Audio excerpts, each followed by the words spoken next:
Halo gengs, gue Ca. Jadi kita hari ini bakal ngomongin soal keyboard dari Noir yang N1 versi kedua. Nah, gue nggak pernah punya atau cobain yang versi pertama, jadi gue nggak bisa bandingin sama yang satu ini. Jadi untuk review kali ini gue bakal review aja keyboard ini apa adanya. Oke, untuk layoutnya si keyboard ini tuh yang 65%, dan buat gue sih ini layout yang sangat friendly, bahkan untuk orang-orang yang misalkan belum terbiasa sama keyboard yang kecil-kecil gitu kan, ini sangat welcoming gitu. Dan personally sih gue sangat suka karena masih ada tombol arrow key-nya tanpa bikin size-nya itu jadi super compact banget. Konektivitas keyboard ini tuh bisa pakai kabel USB-C dan juga pakai Bluetooth 5.1 up to 5 devices, dan juga pakai dongle 2,4 GHz. Gue personally jarang banget pakai fitur wireless dari sebuah keyboard.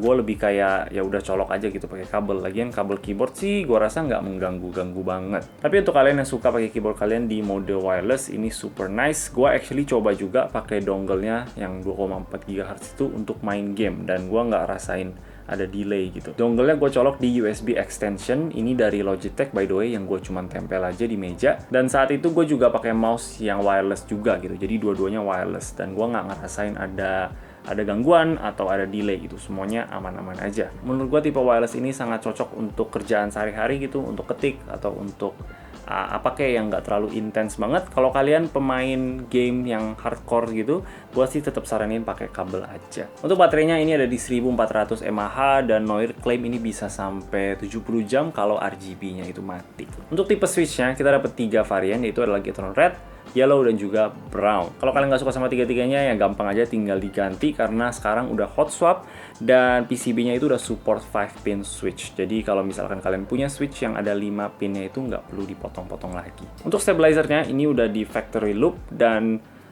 menurut gua sih ini sama aja sih kayak stabilizer yang dari keyboard pre-built lainnya. Ini udah cukup bagus, cukup oke gitu untuk kegunaan sehari-hari ya. Tapi ya kalau mau diperbagus ya tinggal di loop lagi gitu. Kalau kalian males sama looping steps gitu, paling gue saranin satu hal aja, itu adalah untuk di clip. Jadi itu adalah proses untuk potong kaki stemnya yang ada 2 menonjol itu, potong sampai rata, dan percaya gue kalian bakal merasakan perbedaan yang lumayan jauh. Gue nggak bisa kasih lihat perbedaannya kayak gimana karena itu juga bukan perbedaan dalam segi suara banget ya, tapi itu lebih dalam feeling pas bottom outnya gitu. Kalau kita belum potong itu kayak lebih mushy gitu, kayak tomau gitu. Tapi kalau kita udah potong itu kayak lebih mantep gitu. Untuk keycaps-nya mereka pakai ABS plastik, dan mungkin aja ada dari kalian yang cukup kecewa sama itu karena mungkin kalian lebih suka PBT biar nggak terlalu minyakan ya kalau dipakai kelamaan. Tapi sebenarnya ABS itu juga bagus sih, gue nggak ada masalah gitu. Alfabetnya ini yang tipe shine through untuk RGB-nya nyala, dan biasanya sih untuk keycap yang shine through gitu gue kurang suka karena dia punya kayak font gitu tuh kurang crispy gitu, kayak kurang tajam gitu. Dan itu nggak bakal terlihat bagus unless kita nyalain RGB-nya. Tapi gue akui di sini ini lumayan bagus sih. Fontnya kelihatan tajam dan crispy, nggak terlalu blur banget gitu. Dan ini juga udah bagus tanpa RGB-nya nyala. Jadi ya untuk kalian yang mungkin nggak suka nyalain RGB, ini bakal tetap terlihat bagus. Yang gue kurang suka paling tipe fontnya aja. Ini agak kecil gitu fontnya, dan juga di posisi tengah gitu. Gue lebih suka kalau posisinya yang standar aja kayak yang di pojok kiri. Tapi ya itu selera lah. Satu hal lagi yang gue kurang suka sama keycapnya tuh, ini yang tipe halus punya teksturnya jadi smooth di tangan. Gue lebih suka yang agak kasar sih, yang ada teksturnya lebih enak aja gitu kalau di jari. Tapi ya buat gue sih nggak terlalu big deal aja, dan balik lagi ke selera kalian sukanya kayak gimana. Buat gue sih gue suka yang tekstur, tapi overall oke lah, keycapsnya oke kok. Dan ini untuk overall sebagai keyboard, gue rasa bagus sih. Ini case-nya terbuat dari plastik yang cukup kokoh gitu. Kalau kita bengkok-bengkokin ini nggak ada suara kayak kretek-kretek gitu. Dan speaking of case, ini nggak ada flip out fit-nya. Jadi untuk kalian yang suka, ya ini mungkin agak kecewa sedikit ya. Untuk gue sih, gue nggak apa-apa karena gue udah terbiasa juga dengan ketik yang tangan yang ngambang gitu. Dan buat gue sih, ini angle typingnya itu udah pas banget. Untuk typing experience-nya, gue rasa ini lebih bagus daripada kompetisi yang offer keyboard yang mirip-mirip. Karena mereka udah include dampening foam di dalam yang bakal ilangin rasa hollow dan juga suara ping noise. Suara pingnya tetap ada sih, itu sesuatu yang kita harus loop untuk ilangin bener-bener. Tapi karena ada foamnya, at least suaranya tuh nggak bergema ke satu keyboard gitu, nggak kayak ping gitu, tapi cuman sedikit aja. Ada tapi nggak parah gitu. Jadi buat gue sih ini typing experience-nya out of the box itu sangat bagus.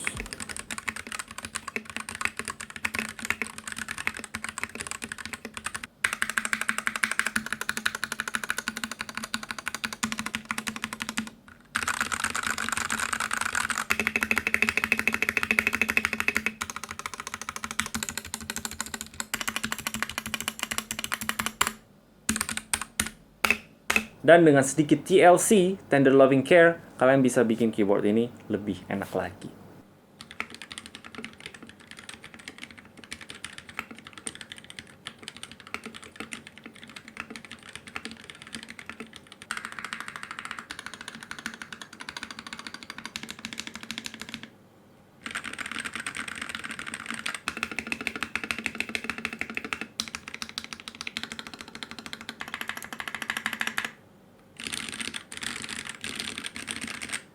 Jadi overall gua rasa ini keyboard yang bagus sih dan cukup gampang untuk gua rekomen ke kalian-kalian yang tertarik gitu. Kalau kalian pengen tahu pilih ini atau Press Play Voyager 68, which is keyboard yang sama persis sih menurut gua, layout yang sama, fiturnya juga sama.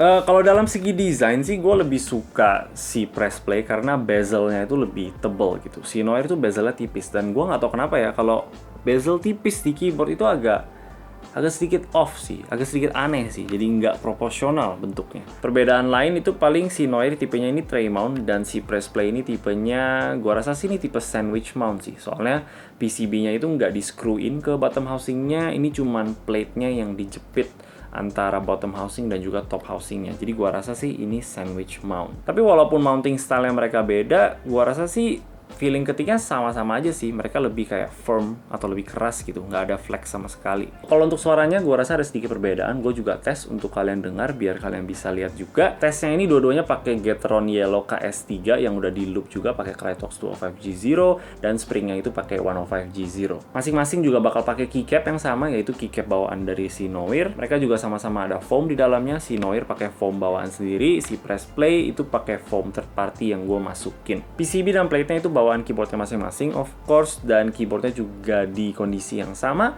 di meja yang sama, dan juga di atas deskmat yang sama. Oke, kita cek suaranya kayak gimana.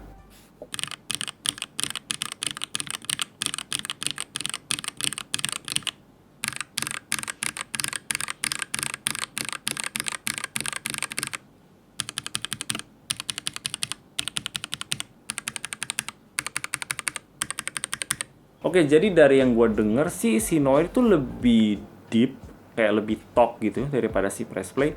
Sedangkan si Press Play ini lebih high pitch, atau lebih clacky mungkin. Untuk suara sih gue nggak bakal bilang yang mana lebih bagus gitu ya. Karena seperti yang Louis selalu katakan, itu balik lagi ke preferensi kalian masing-masing. Dan itu balik lagi ke preferensi kalian masing-masing. Gue suka dua-duanya sih. Tapi kalau mau ngomongin desain, gue lebih suka desainnya Press Play karena bezelnya lebih tebel. Gue rasa kalau Noir bezelnya juga tebel, ini bisa jadi kayak keyboard yang sama persis gitu. Tapi untuk USB port gini, gue lebih suka si Noir karena ini di depan. Kalau kalian pengen modif keyboardnya, gue rasa sih dua-duanya adalah pilihan yang bagus gitu. Nggak bakal salah pilih satu ini atau yang ini. Tapi kalau kalian pakai keyboard kalian seapa adanya gitu, out of the box, nggak diapa-apain lagi, gue rasa sih si Noir itu lebih enak karena udah ada dampening foam di dalamnya. Oke, itu aja sih dari gua rasa ini keyboard yang sangat nice dan highly recommended untuk kalian-kalian yang tertarik. Gua bakal kasih link pembeliannya di bawah dan paling ya buruan aja karena ini sold out-nya lumayan cepat gitu. Jadi biar nggak ketinggalan, cepetan aja. Oke, kalau kalian suka sama video ini boleh kasih like dan juga subscribe. Thank you yang nonton. Bye-bye.